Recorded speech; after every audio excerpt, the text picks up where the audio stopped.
Hello and welcome to the 2024 Season 4 Week 7 track guide for the NASCAR NextGen car. We are at Homestead Miami Speedway, and I am Michael Conti, as always. And I'll be taking you for a 30-lap run around the Homestead Miami Speedway. Homestead, very fun track, very racy, lots of grooves, but not all of the grooves are equal. They're not equal in terms of pace, but more importantly, they're not equal in terms of tire usage and tire wear.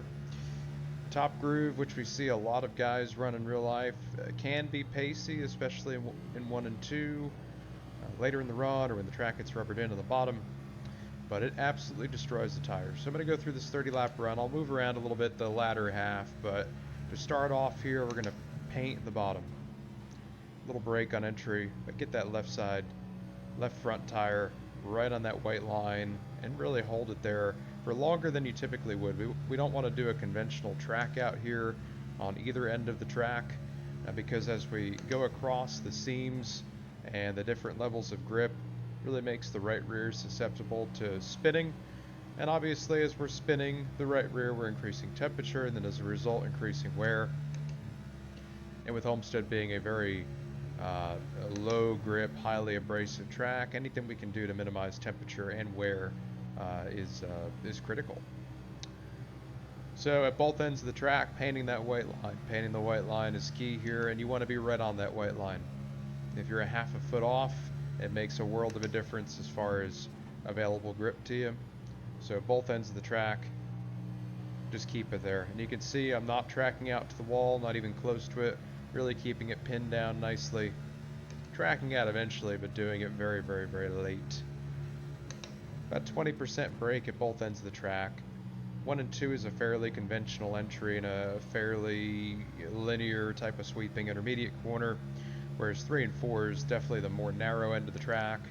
It cuts in pretty sharply past center, so it's very easy to either miss the entry and be way too far off the white line, or to be too shallow and then nail the apron in the middle of the corner. So 3 and 4 I would say is definitely the harder part of the track. And that's not even talking about trying to run the fence in 3 and 4. That's more difficult too, as there's a massive bump right in the middle of 3 and 4. So in keeping the tires on it, another critical part of that is backing the pace up enough at the beginning of the run to be able to manage appropriately. I could probably run outright a couple tenths quicker right now, but my goal is really just to keep the tires on it, not slide the front, not slip the rear.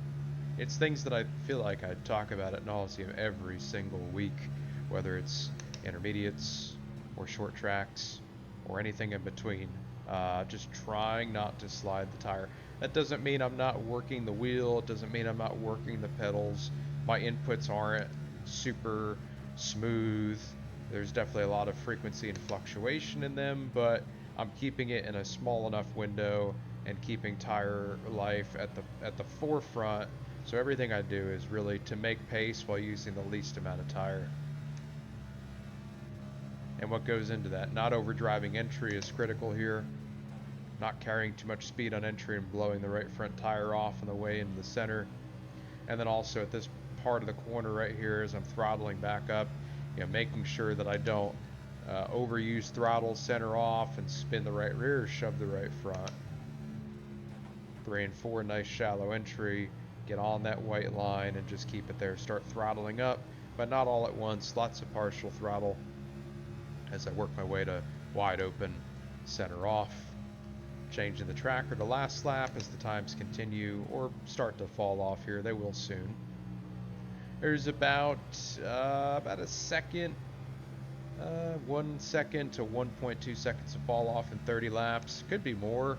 If you fired off at the absolute maximum pace of the car, you'd probably fall off closer to like a second and a half. So by saving 2 tenths early, you're probably gaining 3 tenths back later and minimizing that fall off, cutting the window from 1.5 seconds to 1 second. So as you can imagine, a 3/10 gain for the latter half of the 30, so being 15 on, you're going to gain back a lot more that second half than you lose early on. So really, really, really need to manage the tire.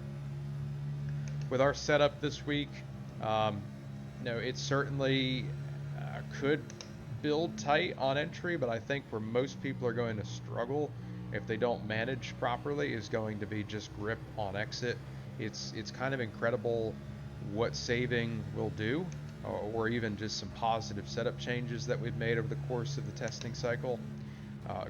Drive off, especially off of 4, you can gain or lose so much time there. And I feel like we've made some really good strides this week on our car to maximize that drive off, but in doing so, it certainly made entry a little tight. So don't overdrive entry, because that's not where you're going to gain your time. You are going to gain your time to center off. And don't overdo it early, because if you do, there is absolutely nothing you can do to get that tire back later. Working lap 10 here, still very committed to running the bottom. Again, to be clear, as I'm doing my 30 lap benchmark runs for the week, I'm keeping it on the bottom the whole time, but for the purposes of this video and to show you a little bit more than just running the bottom, I'll start to move around here at a few laps or so. Feel some really good grip, lots of partial throttle, center off. Keep it well off that wall until I get to the straightaway. 33.50 on lap 10.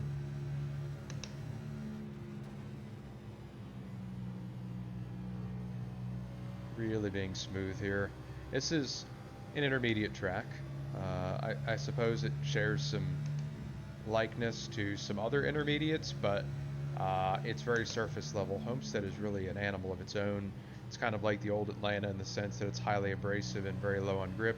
The progressive banking makes it more challenging too to get it to grip on the bottom, where you get the least banking to work with.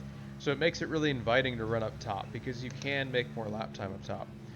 If you are a customer and you have access to our qualifying video for this week, you'll know that we're running the top in 1 and 2, just because you're able to drive in with a lot more speed and utilize that additional banking up top to carry that throttle and speed through the center, and then of course generate more momentum down the backstretch. And it's probably a tenth or so quicker by doing that versus painting the bottom like I'm doing here.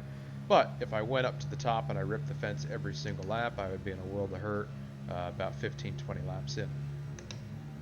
Although I will say, in the contender race here, where I guess that would have been the Road to Pro race, trucks were here, and one of the faster guys up front was pretty committed to running the top, and I think he ran the top the whole run.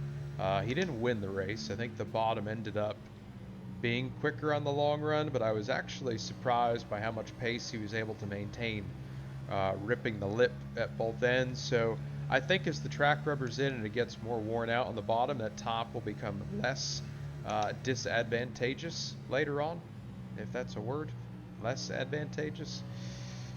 But you know, to be safe, if you can make your car work on the bottom here, you're definitely going to be able to make more moves and have more flexibility to make moves versus somebody that's fully committed to the top.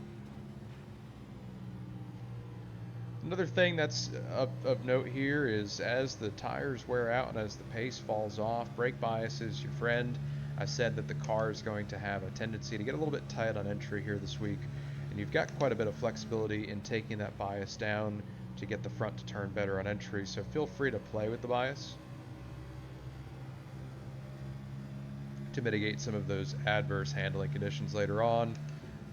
You also have the steering, pinion, and I tell to people within our subscriber base that work with us in our Sunday sessions or just communicate via our channels of Discord, I tell them almost weekly, like, you know, hey, I put the pinion at 236 or 264, but you are more than welcome to change that to whatever you feel most comfortable with, because pinion is truly a change that is really trying to help you find your best level of comfort and to be able to maximize performance. There's no performance gain by running one pinion or another. Yeah, maybe a slower pinion helps you turn the wheel less and wear the tire, like the right front less. It prevents you from overturning, if you will. But somebody on a one, whatever the lowest one is, I think it's a 57, versus somebody on a 315, they can make the same pace if they know how to maximize it.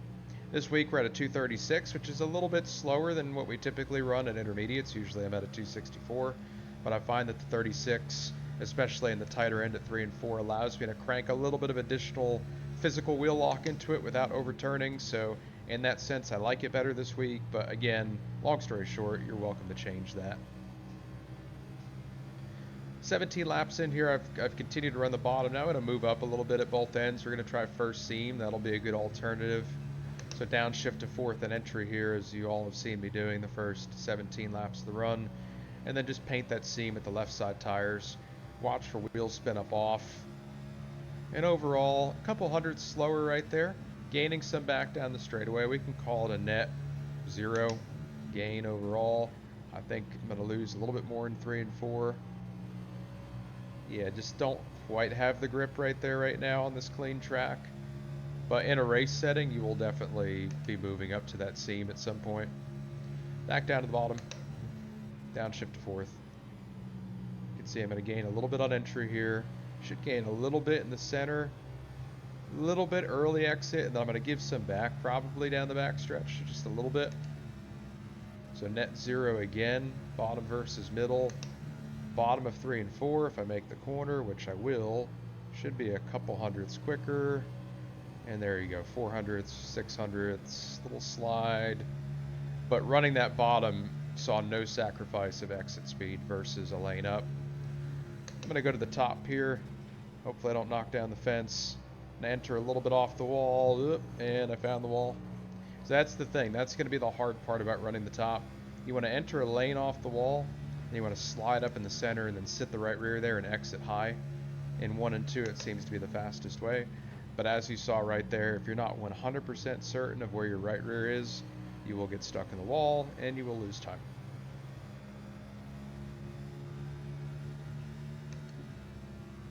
Lap 20 right there, a little compromise because of the contact. Let's try that again. Start throttling up, put that right rear right up next to the wall, and you can see some good gain right there, obviously, versus the lap where I knocked the fence down. Heading down the back, 3.5 up into 3 and 4, a little extra speed, so a little extra brake. A little loose right there, and that's the problem. You're going to run the top in 1 and 2, and you're going to start to burn the right rear off. 34.01 doing that. Let's go back to the seam. Enter a little bit below it. Left side's on the seam, lots of partial throttle. Hook the seam, hook the seam, hook the seam. Full throttle. Ooh, a little loose there. Gonna see I'm gonna give some back down the back stretch, but I shouldn't lose as much off of 3 and 4. So our right rear should be in a little better shape. And a little loss, but still some good grip. Back to the bottom here.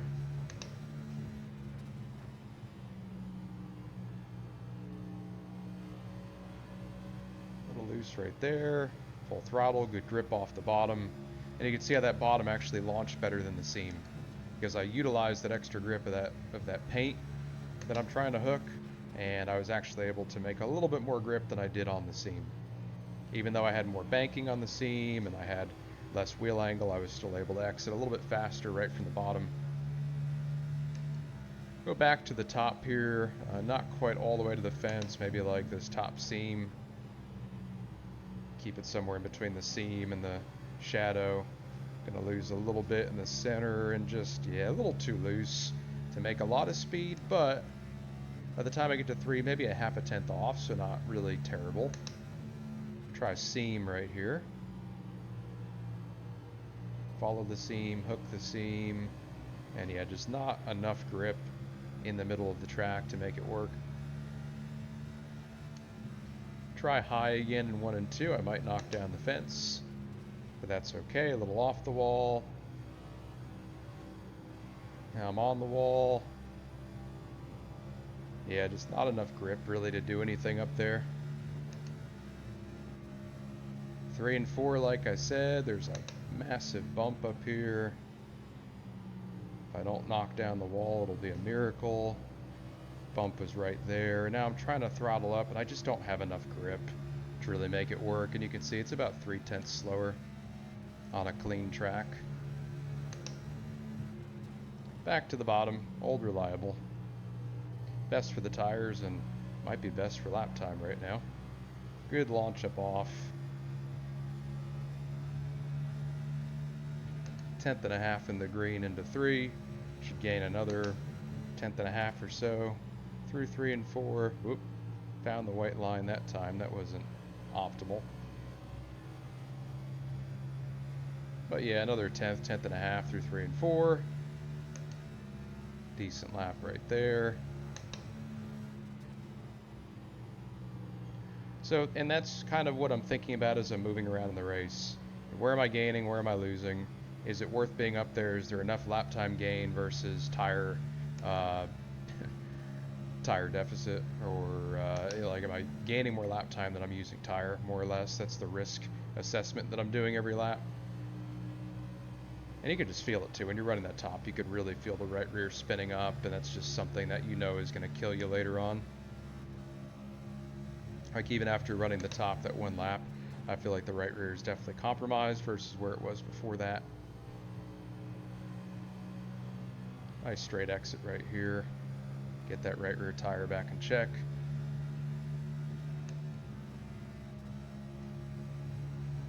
Into 3, paint that line.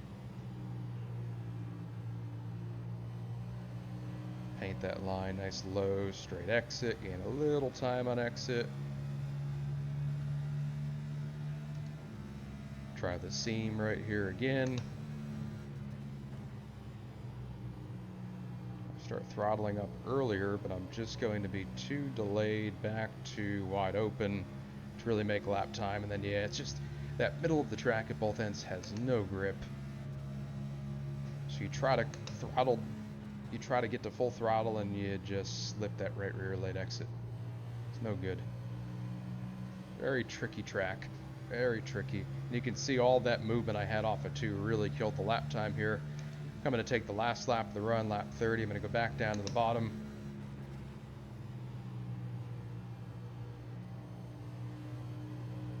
There we go.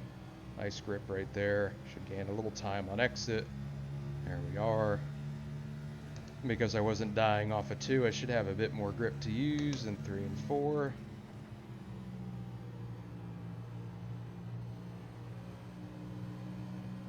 I did. It's pretty good right there. Still definitely tires are aggravated from the nonsense from running different lines. So moral of the story right there, keep it on the bottom as long as you can. All right, we're going to do a mock pit stop this run or this lap. You do not have to use the access road into 3. They changed that a couple of years back, so that access road to the left up there, don't need that. So we're going to enter off the track off of 4, give myself a little bit of room right here, and start slowing down. Come off the track as late as possible, and there we go, 50 miles an hour onto pit road. Show you just a lap here from outside the car, so you can see what I'm talking about when I say you really need to wrap the line.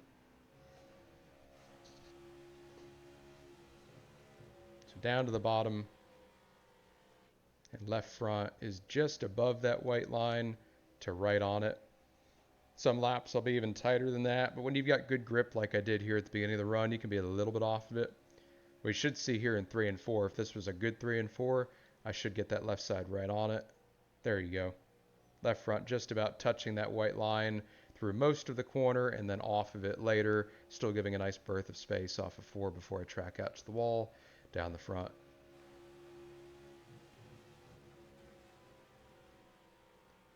Right by that line.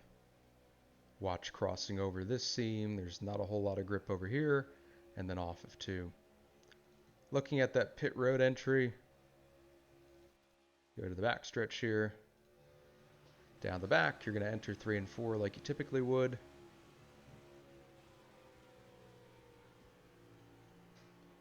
And start braking right about there as the grass.